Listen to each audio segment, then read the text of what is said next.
Study IQ IAS, अब तैयारी हुई अफोर्डेबल।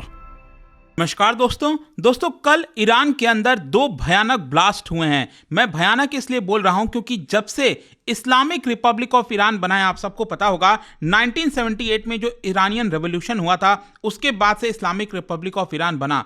उसके बाद से अगर आप देखोगे तो ये सबसे भयानक ब्लास्ट बताया जा रहा है जिसमें इतने सारे लोगों की मृत्यु हुई है। ये आप देख सकते हो, over 100 dead in Iran blast near Qasem Soleimani's grave. तो यहां पर हुआ क्या है कि कासिम सुलेमानी, अगर आपको याद हो, 4 साल पहले यूएस ने ड्रोन स्ट्राइक करके कासिम सुलेमानी को मार दिया था और उसके 4th एनिवर्सरी पर यहां पर जो पूरी भीड़ थी, जो जुलूस निकाल रहा था, उसमें ब्लास्ट किया गया। 2 ब्लास्ट किए गए हैं जिसमें 100 के आसपास लोगों की मृत्यु हुई है। तो इसी के बारे में हम डिटेल से जानेंगे, ये इतना इंपॉर्टेंस क्यों रखता है, काफी कुछ आपको जानने को मिलेगा। चलिए आगे बढ़ते हैं, लेकिन उससे पहले ध्यान रखिएगा दोस्तों, 6 जनवरी से हमारा SIP प्लस का बैच स्टार्ट हो रहा है, जिसके तहत अगर आप 2024 का प्रीलिम्स दे रहे हैं इस साल, जो कि 26 मई को होगा, तो वहां पर आप प्रीलिम्स क्रैक कर सकते हैं बाई ज्वाइनिंग दिस बैच, क्योंकि इसमें आपको जो पूरा रिवीजन है प्रीलिम्स के पर्सपेक्टिव से, टेस्ट सीरीज हो गया, सब कुछ आपको मिलेगा। बस आपको हमारे वेबसाइट ऐप पर जाना है या फिर कमेंट सेक्शन में लिंक है और यूज करना है कोड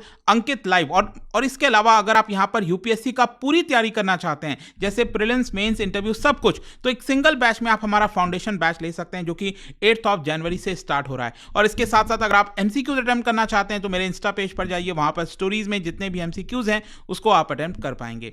चलिए शुरुआत करते हैं और सबसे पहले ये देखते हैं कि एग्जैक्टली हुआ क्या है। देखिए क्या हुआ है ना, सबसे पहले कि यहां पर एक जुलूस निकल रहा था।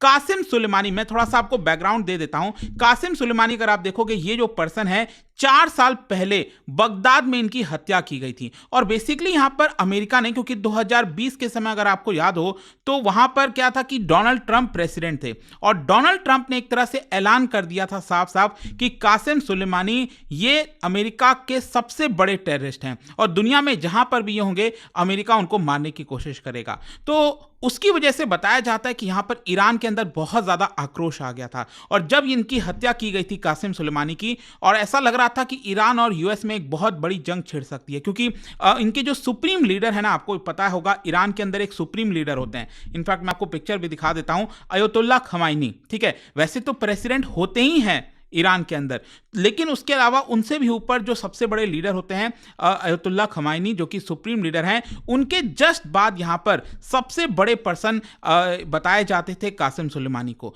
लेकिन उनकी हत्या यहां पर की गई थी। तो उन्हीं का यहां पर एक प्रोसेशन जो होता है ना, जब भी आपने देखा होगा कि यहां पर जो एनिवर्सरीज वगैरह होती हैं तो लोग जुलूस टाइप का निकालते हैं, उनका जो ग्रेव है वहां तक जाते हैं, प्रे करते हैं।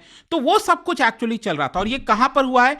ईरान के अंदर अगर आप देखोगे, इसकी जो कैपिटल है तेहरान, यहां पर नहीं, इसके सदर्न साइड में, ईस्टर्न साइड में अगर आप जाओगे, करमान करके एक पूरा प्रोविंस है, वहां पर शहर है, वहीं पर यह ग्रेव था जहां पर यह जुलूस निकल रहा था। और उसी के दौरान 2 ब्लास्ट किए गए और सबसे पहले यहां पर जो इनिशियल नंबर बताया जा रहा था मृत्यु का, वो करीब 103 के आसपास था। उसके बाद हेल्थ मिनिस्टर ने कहा कि यहां पर एक्सीडेंटली 2 नाम है वो ट्वाइस रजिस्टर्ड हुए हैं और इसी की वजह से एग्जैक्ट अभी आंकड़ा करीब 95 के आसपास का बताया जा रहा है। खैर, मतलब कहने का मतलब है कि 100 के आसपास लोगों की मृत्यु हुई है, जो कि पिछले कई वर्षों से, कई दशकों से आप देखोगे तो एक साथ इतनी मृत्यु ईरान के अंदर नहीं देखने को मिली। और यहां पर बहुत सारे लोग घायल भी हुए हैं, 200-250 के आसपास घायल भी बताया जा रहा है। और ऑब्वियस ही बात है, अगर आप ये पूरा प्रोसेशन देखोगे, इस तरह का, इतनी बड़ी भीड़ थी, पूरा जुलूस निकल रहा था, तो यहां पर अगर आप छोटा मोटा भी एक तरह से ब्लास्ट करते हो तो बहुत सारे लोग मारे जाते हैं जब आप भीड़ में इस तरह का ब्लास्ट करते हैं। और इनफैक्ट यहां पर जो सुप्रीम लीडर हैं अयतुल्ला खमैनी,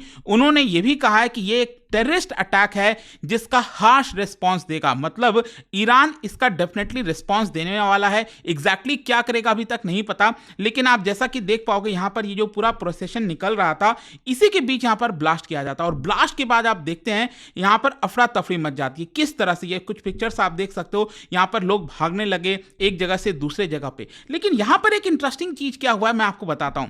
बेसिकली जो पूरा ब्लास्ट है वो बहुत प्लान तरीके से किया गया है। कैसे? देखो, सबसे पहला जो ब्लास्ट है वहां के लोकल टाइम के हिसाब से करीब शाम के आसपास 3 बजे के आसपास जो है पहला ब्लास्ट हुआ था। और ये कहां पर हुआ था? Garden of martyrs symmetry. Basically again मैं आपको दिखाता हूं, ये करमान शहर मैंने आपको बताया, वहां पर अगर आप देखोगे ये है आपका साहेब अल जमान मॉस्क, और वहीं पर मिलिट्री सिमेट्री है जहां पर जो ग्रेव वगैरह आपको देखने को मिलेगा, और यहीं पर जो कासिम सुलेमानी है वो उसका भी ग्रेव था।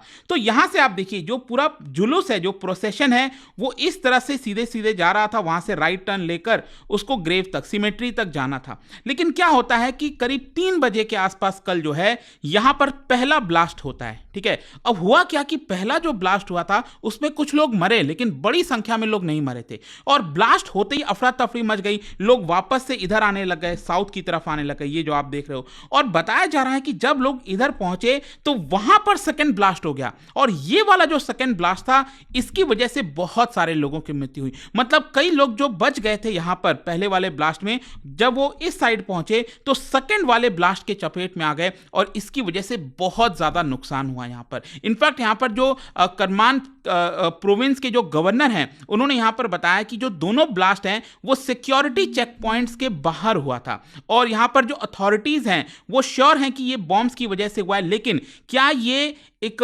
डिटोनेट किया गया है, क्या इसको दूर से ही मोबाइल के माध्यम से, रिमोट के माध्यम से इसको ब्लास्ट किया गया है, या फिर कोई सुसाइड अटैकर्स हैं जिन्होंने ये पूरा करवाया, इसके बारे में अभी डिटेल जानकारी नहीं है। इसके बारे में और चीज़ें यहाँ पर जो है तलाश की जाएगी, इसके बारे में इन्वेस्टिगेशन होगा पूरी तरह से। और ईरान ये कह रहा है कि हम तो एक तरह से यहाँ पर बदला लेकर ही रहेंगे। अब क्वेश्चन यहाँ पर यह है कि ये किसने कराया है। देखो इसके बारे में भी अभी इमीडिएट किसी भी ग्रुप के द्वारा क्लेम नहीं किया गया है यहां पर, लेकिन आप कह सकते हैं कि पिछले 42 वर्षों में सबसे डेडलीस्ट अटैक है, there is no doubt about it. और इनफैक्ट यहां पर बताया जा रहा है कि पिछला रिकॉर्ड अगर आप देखोगे उस आधार पर या तो अरब जो सेपरेटिस्ट हैं या फिर जो सुन्नी जिहादिस्ट ग्रुप हैं जैसे इस्लामिक स्टेट हो गया, मे भी हो सकता है कि उन्होंने ये अटैक सिविलियंस के ऊपर कराया होगा। अब देखिए क्योंकि प्रॉब्लम क्या है ना कि जो ईरान है अगर आप देखोगे तो वो आपका एक शिया मेजॉरिटी कंट्री है, जो शिया जो लोग हैं वो ज़्यादातर रहते हैं, और जो इस्लामिक स्टेट अगर आप देखोगे तो ये सुन्नी बेस्ड है एक्चुअली। तो मे भी हो सकता है कि वो लोगों ने यहाँ पर इनके ऊपर ब्लास्ट कराया होगा। लेकिन इसके अलावा भी क्या होता है कि ईरान जो है जब भी इस तरह के अटैक्स वगैरह होते हैं तो इसमें ईरान का ये कहना होता है कि या तो ये इसके अंदर यूएस की साजिश होगी या फिर इजराइल की साजिश होगी, क्योंकि दोनों दुश्मन है एक तरह से ईरान के। तो यहां पर भी क्या हुआ कि जब ये अटैक हुआ, 2 ब्लास्ट हुए, तो जो क्राउड था वहां पर वो लगातार चिल्लाने लगा, चैंट करने लगा, death to Israel and death to America. लेकिन उसके जस्ट बाद क्या होता है, यहां पर जो यूएस स्टेट डिपार्टमेंट के स्पोक्स पर्सन है उनकी तरफ से बयान आता है कि US was not involved in any way। तो यूएस ने तो साफ साफ कह दिया कि हम इस एक्सप्लोजन में कहीं से भी इन्वॉल्व नहीं है, और उनको ऐसा लगता है कि इजराइल भी शायद इसके अंदर इन्वॉल्व नहीं होगा। लेकिन ईरान का अक्सर यह मानना होता है कि जब भी इस तरह के ब्लास्ट होते हैं, चाहे वो किसी ग्रुप के द्वारा कराए गए हों, उसमें कहीं ना कहीं पीछे से जो हाथ है वो यूएस या फिर इजराइल का होता है। तो वो भी देखना होगा एग्जैक्टली यहां पर इन्वेस्टिगेशन वगैरह करने पर ईरान का क्या रिस्पॉन्स आता है। वैसे इसके पहले भी अगर आप ब्लास्ट देखोगे 2022 में जो सुन्नी मुस्लिम मिलिटेंट ग्रुप है इस्लामिक स्टेट, उन्होंने यहां पर जो डेडली अटैक किया था शियाइट श्राइन के ऊपर, उसमें 15 लोगों की जानें गई थी। तो उसमें भी यहां पर जो इस्लामिक स्टेट है उन्होंने रिस्पॉन्सिबिलिटी ली थी। फिर इसके पहले 2017 में ट्विन ब्लास्ट हुआ था, ट्विन बॉम्बिंग हुई थी। एक हुआ था ईरान के पार्लियामेंट पर और दूसरा किया गया था जो इस्लामिक रिपब्लिक ऑफ ईरान के फाउंडर हैं अयतुल्ला रूहुल्लाह खमैनी। तो उनके जो टॉम्ब है उनके ऊपर एक तरह से अटैक किया गया था, 2 बॉम्ब ब्लास्ट हुए थे, और उसमें भी यहां पर इसी इस्लामिक स्टेट के द्वारा रिस्पॉन्सिबिलिटी ली गई थी। और इसके अलावा भी आप देखोगे तो बलूची जो मिलिटेंट्स हैं, एथनिक अरब सेपरेटिस्ट हो गए, उन्होंने भी कई प्रकार के अटैक्स ईरान के अंदर किए हैं। ओवरऑल यहां पर कंक्लूजन क्या निकलता है? देखो इंपॉर्टेंट ये है ना कि लगातार जो टेंशंस है मिडिल ईस्ट के अंदर तेजी से बढ़ रही थी, और इस अटैक के बाद और ज्यादा टेंशंस बढ़ने वाली है। क्यों? क्योंकि मैं आपको बता दूं अभी इजराइल और गाजा का वॉर जो चल रहा था, इसी के बीच कल एक बहुत बड़ी खबर आती है। खबर यह आती है कि हमास के जो डेप्यूटी लीडर हैं, एक बहुत ही इंपॉर्टेंट पर्सन थे जो कि लेबनान में थे, तो इजराइल ने क्या किया है, ड्रोन अटैक करके उन डेप्यूटी लीडर को मार दिया है। और इसको ये कहीं ना कहीं जो डेप्यूटी लीडर थे वो डायरेक्टली बैक किए जा रहे थे ईरान के द्वारा। तो यहां पर अब देखना होगा कि आखिरकार ये जो ट्विन ब्लास्ट हुआ है उसमें क्या यहाँ पर इजराइल या फिर किसी वेस्टर्न कंट्रीज का हाथ है या फिर किसी और ग्रुप का हाथ है? आखिरकार यहाँ पर ईरान का क्या इन्वेस्टिगेशन में रिपोर्ट सामने आता है, क्या चीजें आती हैं, उसके आधार पर अब देखा जाएगा कि आगे मिडिल ईस्ट में क्या गतिविधि होने वाली है। लेकिन बहुत इंपॉर्टेंट डेवलपमेंट जिसके बारे में आपको पता होना चाहिए था। आई होप कि इस वीडियो से आपको काफी कुछ जानने को मिला होगा। और जाने से पहले एक इंटरेस्टिंग क्वेश्चन, क्या आप बता सकते हैं, क्योंकि हम ईरान की बात कर रहे हैं, which country does not share a land border with Iran? इसका राइट आंसर आप सबको पता है, मेरे इंस्टाग्राम पर तो मिलेगा ही।